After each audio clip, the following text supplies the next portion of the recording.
muy grato estar de nuevo con ustedes con el tema de la paz en Colombia. ¿Será viable? ¿Será posible? ¿Tendrá ahora sí posibilidad de llegarse a un acuerdo que ponga punto final a este conflicto interno que tanto nos ha desangrado y desgastado durante varias décadas?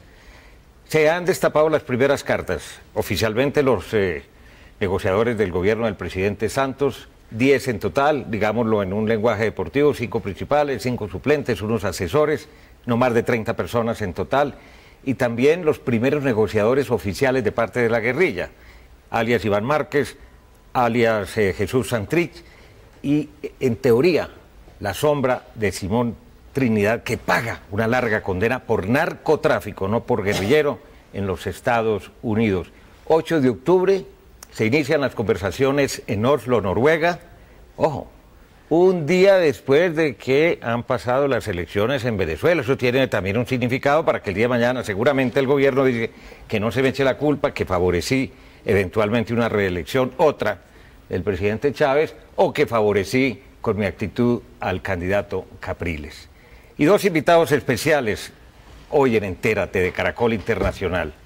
El doctor Camilo Gómez Alzate, muy conocido por la opinión pública, es comisionado para la paz en la administración del presidente Andrés Pastrana, el segundo, y Antonio Navarro Wolf, ampliamente conocido del M-19, un hombre que se reinsertó, se reintegró a la vida civil, con muchas heridas, lesiones que por poco le cuestan la vida, un atentado en su contra.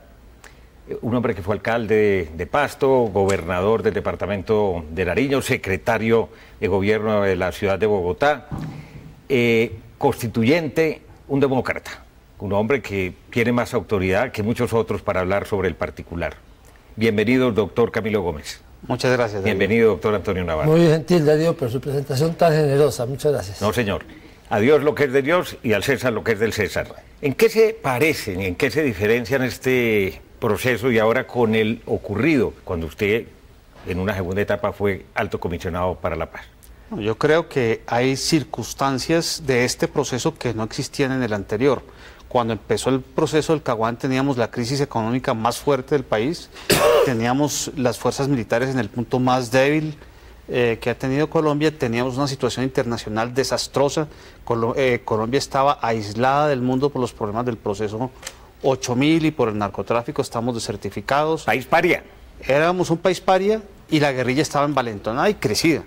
Veníamos de los ataques de Patascoy, Las Delicias, El Villar y otros tantos, con 450 soldados secuestrados, soldados y policías. Y con unas fuerzas militares y de policía desmanteladas, en un estado muy precario. No tenían botas los soldados. Teníamos, Darío, 2 helicópteros de combate en todo el país.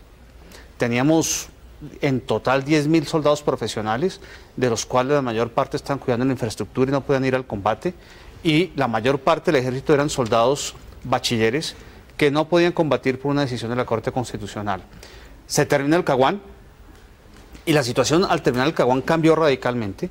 Teníamos más de 50.000 soldados profesionales, la economía estaba en recuperación, el país estaba inserto en el mundo nuevamente, era respetado internacionalmente, las FARC habían perdido radicalmente toda su capacidad política y en lo militar están en una decadencia que arranca cuando empieza el Plan Colombia. Esto continúa durante el gobierno Uribe y hoy llegamos a un proceso de paz con un país fortalecido económicamente, respetado internacionalmente, unas fuerzas militares mejor dotadas. 350.000 soldados, ¿no? Y 150.000 policías. Claro, profesionales, para tener el parámetro de comparación, hoy son 70.000, alrededor de esa cifra. Es decir, el entorno del proceso es mucho mejor y el proceso mismo, la posición de las FARC y del Estado son totalmente distintas. Eso hace que sea un proceso distinto. Claro, pero doctor Navarro, ¿quién no quiere la paz en Colombia? Seguramente hay algunas personas, sectores de ultraderecha, fuerzas oscuras, enemigos agazapados, como dijera Otto Morales Benítez. Pero ¿por qué habría que creerle a las FARC ahora sí? Por la diferencia militar. Yo creo que esa es la más grande de todas las diferencias. Los errores cometidos, la diferencia no. La diferencia es el estado del conflicto. En 1998 las FARC, venían de una sucesión de victorias militares, te extrapolaron hacia la posibilidad de una victoria total. Y se equivocaron. Debían haber negociado en ese momento, pero creyeron que podían ganar la guerra. Hoy Creo que está sumamente claro para todos y también para ellos que la victoria es imposible. Y esa es la primera condición. Yo se lo digo como negociador de un proceso de paz. Una guerrilla llega a la convicción de que debe negociar una paz cierta cuando no puede ganar la guerra, cuando sabe que no va a ganar la guerra nunca. Yo creo que eso lo saben hoy con toda claridad. Pero cuando uno escucha a estos jefes guerrilleros de ahora, que son prácticamente los mismos de entonces, cuando el año 98 y siguientes, hombre, la misma arrogancia, el mismo tono, las mismas reivindicaciones, la misma altanería. Sí, pero no la misma, la misma propuesta. Lo que les ofrecieron a ellos era compartir el gobierno. A ellos hablo del gobierno del doctor Pastrana. Era compartir el gobierno. Todas las decisiones tenían que ser negociadas de igual a igual. Pedían el estatus de fuerza beligerante, que es un estatus que se le da a una guerrilla para ponerla en condiciones de igualdad con el Estado. O sea, todo debería ser una especie de cogobierno. Hoy han reducido sus aspiraciones a una reforma de la política agraria y a otra serie de cosas, digamos, que son necesarias. Pero con una exigencia de por medio, porque ya lo vimos precisamente en el curso de la presente semana, que dicen que Simón Trinidad está presente y que van a solicitarlo. Yo no sé, doctor Camilo Gómez y Antonio Navarro, si eso es para quedar bien con las bases de la militancia, con la gente que está en el monte, decir, mire, que no olvidamos a Sonia, que no olvidamos a Simón Trinidad, que no olvidamos a los históricos y a los que se llevaron. ¿Para qué exigen la presencia de Simón Trinidad a sabiendas de que él está en Estados Unidos extraditado y condenado por narcotráfico? Claro, eso es muy grave porque el gobierno aceptará que en la mesa de negociación esté alguien condenado por narcotráfico y pagando una condena por narcotráfico. Ahí queda una primera inquietud, pero esa es una fórmula de las FARC muy usual. Ellos llegan a la mesa, ponen unos temas que aparentemente se ven fáciles y empiezan a ponerle un montón de papeles y de basura, digamos, y de enredos alrededor y de retórica para que los temas de fondo queden por ahí y se vaya uno más a la retórica. Toca nadar entre todo ese mare magnum de líos que arman y entrar a los puntos de fondo y no dejarse llevar por esos enredos colaterales que suelen poner. Sobre todo, doctor Navarro, si uno piensa que en el caso de Simón Trinidad no depende de la voluntad del gobierno colombiano ni de la justicia colombiana, ni siquiera del gobierno del Ejecutivo de Estados Unidos, por más que quisiera colaborar. La justicia en Estados Unidos, en teoría, es autónoma, ¿no? Sí, claro, en todas partes debe ser autónoma. Claro que aquí pusieron en libertad al señor Granda. El presidente Uribe puso en libertad a Granda, también, digamos, en un acto que yo no sé qué tan jurídico sería. Pero bueno, la diferencia aquí, que todavía no tenemos certeza, es si las FARC de verdad quieren negociar de fondo o no. Esa es la principal diferencia. En el 98-2002 no querían. Hoy, ¿quieren de verdad o no? Esa es la pregunta que nos hacemos todos los colombianos. Todos. Usted que los conoce bien, y usted a distancia, estaba en otro movimiento político, ¿sí tendrán la voluntad de negociar de temas de fondo? Darío, yo le hice cuando empecé el proceso en el Caguán, me reuní con el gran genio de la negociación, el profesor Roger Fisher y su equipo completo de Harvard. Después de unas discusiones largas le hice esa pregunta y me contestó, yo creo que lo que es cierto, no se preocupe por eso si tienen o no voluntad, llévelos a que la tengan. Y esa es la labor del equipo del gobierno, llevarlos a que negocien. Bueno, ¿y cómo le pareció al doctor Navarro ese equipo de gobierno? Al profesor de Harvard. ¿No le cree? No, ni pío. Por la ellos son tercos, ellos han sido... Por la experiencia propia, la de otros procesos de paz exitosos. Miren, los salvadoreños dieron todas las vueltas del mundo hasta que llegaron a la decisión de firmar la paz y la firmaron. Nosotros tuvimos nuestro pequeño jaguán, si usted lo quiere poner así, en el gobierno de Belisario Betancur. Ahí tampoco estábamos muy claros de si íbamos a negociar la paz, más bien que no, que sí, y el gobierno tampoco. Pero cuando una guerrilla llega a la decisión de que va a firmar la paz, entonces el proceso anda. Un problema de voluntad. Ese es, me parece, decisión. De decisión. Ese es una cosa que en este momento no sabemos si las FARC tienen o no. A mí me preocupa la dispersión de las FARC. Veo que en la conformación del equipo negociador que están tratando de armar un consenso y están empezando, pero hasta ahora conocemos 3 nombres. Yo creo que esa dispersión, ya no hay un jefe único como era Marulanda, ya no hay ese liderazgo indiscutible. O sea, no habrá mando sobre la totalidad de los frentes y bloques. Yo creo que tiene que ser algo colegiado y yo siento que están tratando de armar ese consenso. Eso es lo que me preocupa. Vamos a continuar con Antonio Navarro y el doctor Camilo Gómez Alzate en Segundos en Entérate. Vamos a cumplir unos compromisos.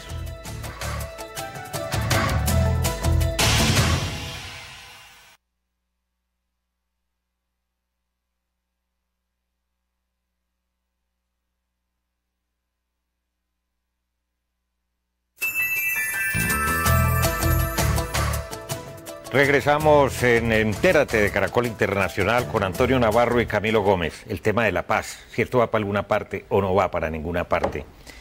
¿No será que en el fondo, doctor Camilo Gómez, doctor Navarro, los máximos líderes de la organización guerrillera de las FARC y también del ELN saben que cada vez es más difícil, más incómoda y más incierta su presencia en Venezuela porque no se sabe lo que va a pasar el 7 de octubre? Y aunque hubiera casi que un empate técnico, supongamos que ganara Chávez, a Chávez cada día es más difícil mantenerlos, esconderlos, la comunidad internacional cada vez los cierra más. Sin duda, pero no solamente eso, Darío, no solamente que el mundo entero les cerró las puertas precisamente desde el Caguán. Uno después de estar 50 años en el monte, tiene que pensar envejece, que no logró nada. Uno ve las fotos de los directivos del ELN y es que Pacho Galán decía el otro día, le salió musgo a estos personajes en la selva. Tienen razón, 50 años nos metió en la selva y no lograron sino el odio de todos los colombianos. Me parece que eso los tiene que llevar a pensar a fondo en tomar ya la decisión de llegar a la paz. Mucha gente ayudando, doctor Navarro. ¿No será que están logrando convencer de que no es realista su proyecto político? No, y América del Sur tiene demostraciones de que el camino es el de la paz. El presidente del Uruguay hoy es un antiguo comandante Tupamaro. Pero de Tupamaro de verdad. De la cúpula de Tupamaro, y es el presidente del Uruguay por votos. Dilma también estuvo Dilma Rousseff, la presidenta del Brasil, estuvo en una guerrilla brasileña de las pequeñas, estuvo en Brasil. Bolivia, el Che murió tratando de armar una guerrilla. Evo Morales es presidente por la democracia, los movimientos sociales y los votos. Creo que el camino es clarísimo. Ahora, lo entienden todos los de las FARC. Los grupos duros de las FARC, y hablo por ejemplo de la Teófilo Forero y esas columnas móviles, están en este proceso. Necesitamos que estén. ¿Y si estarán o no? Yo creo que conociendo la estructura de mando de las FARC y su conformación como organización, ellos cuando toman una decisión la toman todos. No faltará el que se salga, pero en general yo creo que si tomaron la decisión de entrar a la negociación, entran todos. Bueno, hablemos de unos puntos muy concretos. Tema número 1, el que tiene que ver con el cese al fuego. ¿Es sano, es bueno dialogar, conversar mientras que nos echamos bala? El presidente Santos dijo que había que aprender de los errores del pasado. El proceso de Caracas y Tlaxcala se hizo bajo el fuego y fracasó, precisamente por un acto violento de la guerrilla. Uno de los grandes problemas del Caguán fue negociar bajo el fuego. Se llegó a afirmar incluso por parte de las FARC que había que negociar sin el fuego de la guerra para que la negociación pudiera avanzar. Pero esas son las reglas de juego. Si la ciudadanía, si la sociedad entiende que vamos a negociar y al mismo tiempo darnos bala, valdría y podría funcionar. Ahí los medios de comunicación tienen un gran papel que cumplir. Alias Mauricio Jaramillo, alias el médico también, uno de los más importantes voceros de la guerrilla de las FARC, dijo que lo primero que iban a plantear, doctor Navarro, el 8 de octubre, es cese al fuego. Si hubiera la seguridad de que ese proceso tiene un fin cierto, que son dos cosas: el desarme y desmovilización de la guerrilla y la posibilidad de participar en política de los desmovilizados. Ese es el fin cierto mínimo. Y eso tiene que ir atado. Tiene que ir atado, porque si no, lo otro es una rendición simplemente y nadie se va a rendir. Esas dos cosas son las básicas. Ahí hay otras adiciones, pero eso es lo básico. Si eso estuviera claro, que ese es el punto de llegada, yo creo que el cese al fuego sería bueno. Pero mientras haya la duda de que el cese al fuego puede ser aprovechado por la guerrilla para expandirse, para crecer, para reclutar, ¿Cómo sucedió cuando el Caguán, más o menos? No, es que, Darío, Marulanda planteó en el año 2000 el cese de fuegos y no lo aceptamos.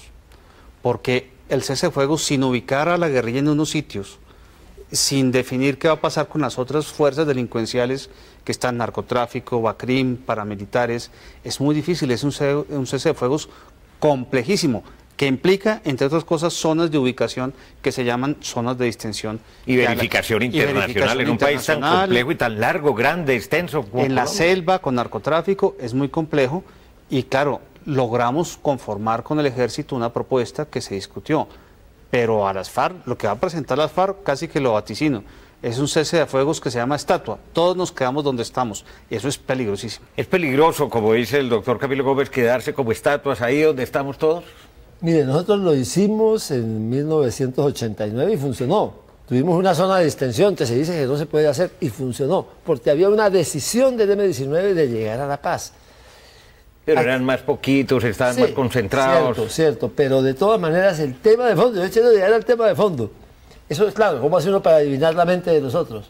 Pero creo que se va a poder saber a las pocas semanas. ¿Tienen una decisión de llegar de verdad a una paz definitiva? Si eso es así, claro que sería mejor no cese al fuego. Bueno, se ha mencionado, por supuesto, y está en la agenda temática, el tema del narcotráfico. Pero ¿cómo enfrentar eso cuando no es un fenómeno solamente colombiano, sino universal, y no dependerá de un acuerdo con la guerrilla el que se acabe el narcotráfico? Porque ahí están las bandas criminales, hay otros factores, narcotraficantes, etcétera.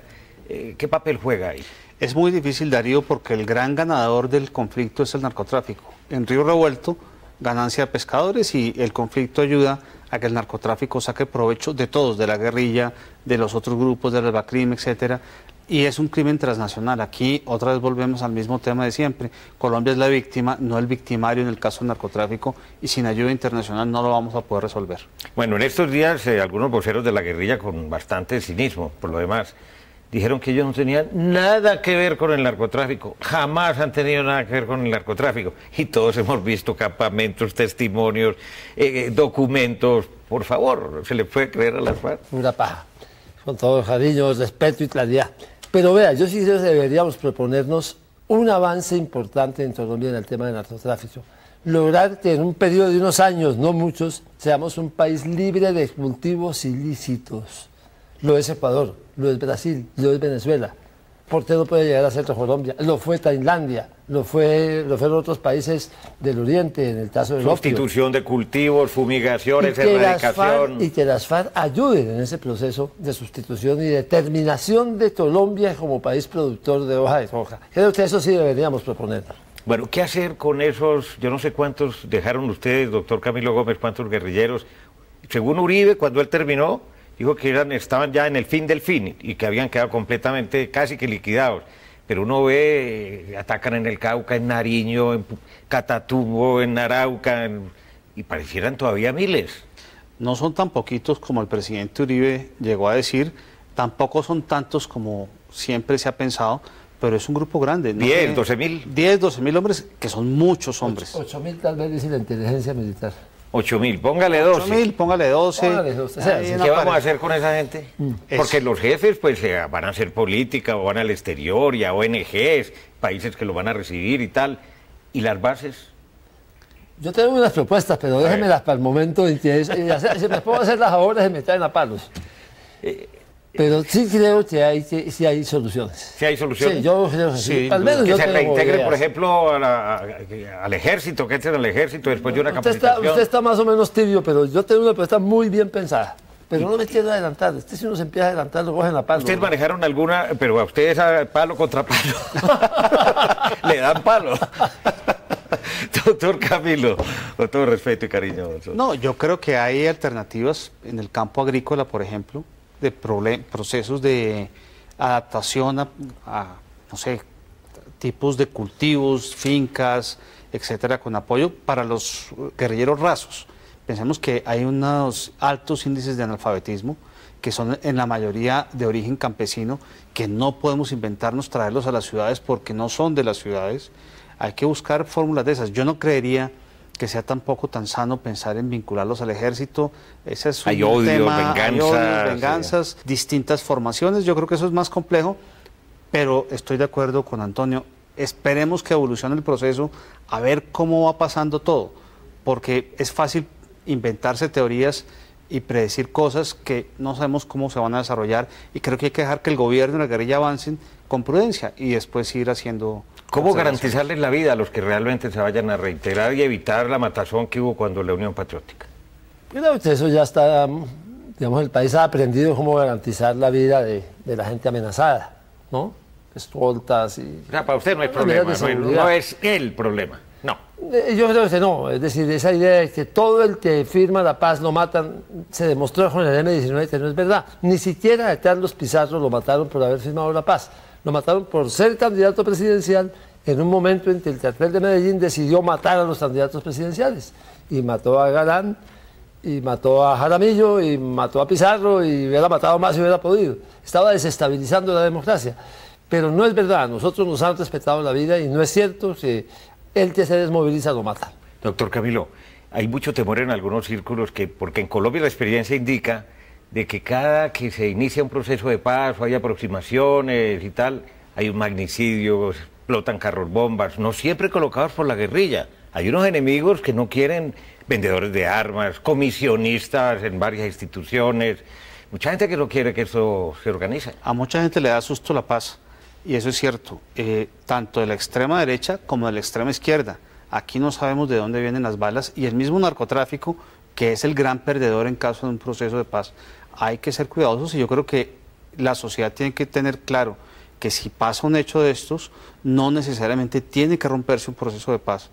Hay que ver de dónde viene, por qué, en fin, va a ser difícil y va a ser duro, porque negociar en medio del fuego es difícil. Muy bien, para que entendamos lo que pasa en Colombia, lo que se viene, estoy tratando de hacer muchas de las preguntas que ustedes seguramente se están haciendo. Ya regresamos.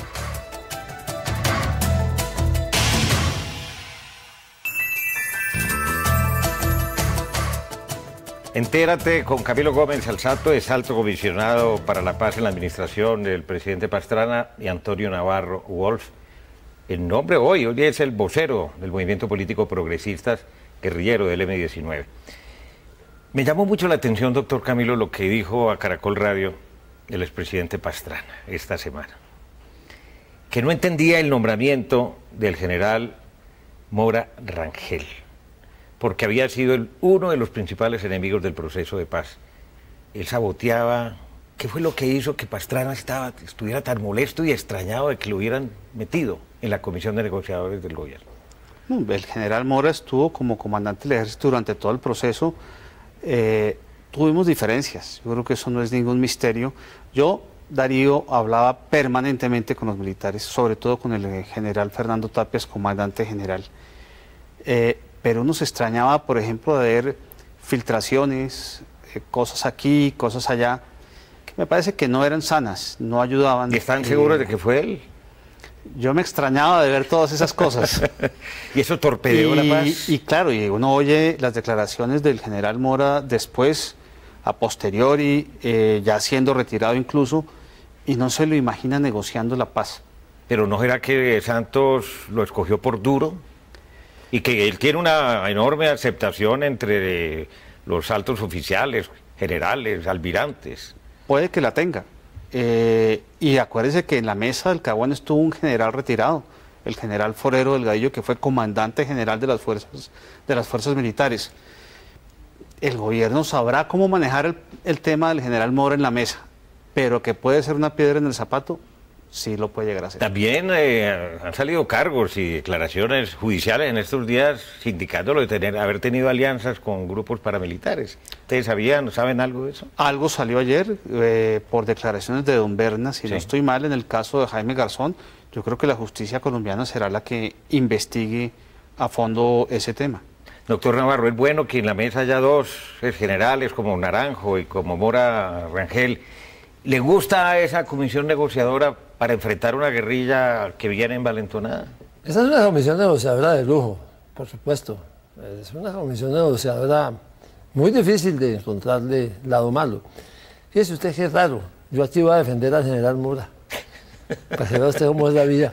Tal vez el general Mora se dio cuenta, antes que otros del grupo que estaban en la negociación, que las FARC no iba para ninguna parte en 1998-2002. Y tal vez la manera como actuó respondió a la convicción de que eso no iba a un fin cierto. Es probable. Yo diría que eso, tener a alguien que desconfía, va a ayudar, si lo maneja sanamente y correctamente. Él es un hombre inteligente. Sí, si lo maneja bien, a que sepamos si las FARC sí tienen voluntad o no. Si usted me pregunta a mí cuánto cree que es la probabilidad de que esto salga bien, yo diría, arriesgando... ¿De 1 a 10? Sí, de 1 a 10 diría 5. Y espero en las próximas semanas... Pero diga por lo menos 5 con 1. Bueno, digamos, soy optimista, moderadamente optimista. Moderadamente. Creo que la paz es necesaria. Estoy absolutamente... Y es menos cara, menos costosa que la creo guerra. Es la decisión más inteligente que podemos tomar. Creo que es un punto en la agenda que no tiene sentido, que no ha llegado. Pero hay voluntad suficiente de la paz, de paz de parte de las FARC. Yo estoy convencido de que el resto del país la hay, aunque hay voces disonantes y todo lo demás. Si esto avanza... Como, entre otras, la muy respetable del expresidente Uribe, que Claro. según Belisario Betancur, esta semana también dijo que eso enriquecía el debate, que a él eso no le preocupaba que Uribe trinara, ¿no? El presidente Uribe todo lo que no ha hecho él no le gusta, digamos, pero bueno, allá su manera de ver el mundo. Bueno, una Pero- cosa, doctor pero- Camilo, sí. Pero le digo esto, tener un poquito de desconfianza es necesario para que se vaya despejando muy rápidamente en la medida en que el proceso avance. De 1 a 10, doctor Camilo, moderadamente optimista, 10, 8, 7, 6. Más optimista que Antonio, sí. ¿Ah, sí? Pero desde luego, es que yo 7, creo 7 sobre 10. 7 larguitos, pongámosle Casi como 8. 7, 5 Uy. de optimismo. Es que, Darío, la paz tiene que llegar.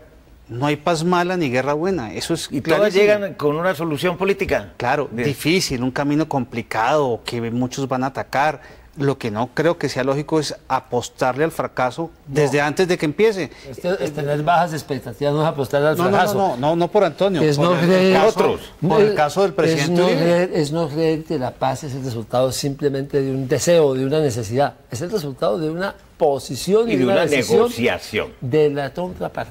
Bueno, Eso es lo fundamental. última pregunta. ¿Esto pudiera terminar este proceso, si se llega al fin del conflicto, en una asamblea constituyente? Pues por lo general los procesos terminan en una ratificación popular y esa es una vía que no se puede descartar, pero el proceso mismo lo determinará. ¿Y usted, doctor Navarro, qué Yo no piensa? creo que necesite una nueva asamblea constituyente. Creo que la agenda tal como está bien, y si se llena y se logra cumplir en lo fundamental, hay paz. Lo fundamental es entender que la paz es el cambio de método de la guerrilla. En El Salvador lo pusieron en una forma sintética, balas por votos. Eso es. Eso es.